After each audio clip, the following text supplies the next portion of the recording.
Yan. Nakakupra. Nagkahapot kami ng kupra. Kupra namin. Labas ang bayag.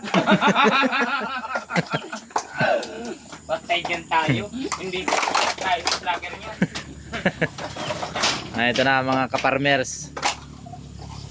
Hinahangwat na ang kanilang sinalang. 6,000 piraso na niyog. Ano ka dyan? Ito ang kanilang ito ang bataan na matibay-tibay oh. Galing sa Maguindanao. Yan ang kanilang maestro, yung aking kinakapatid. Ito yung kanyang anak. Ayan, masipag din yan. Galing sa China naman yung anak niya na yan oh. Oh. Ano yung aking pinsaning ano. Nung isang araw may nagpunta dito. Hindi ko na-inchilan. Mga inchi. Sabi, yun lang tagapagsalita niya na ko, Tagalog. Yung binibinta raw ako. Kasi yan po, may binibinta. May kukuha yan dito.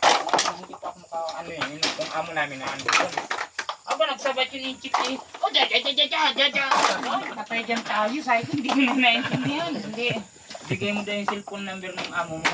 Okay, salamat.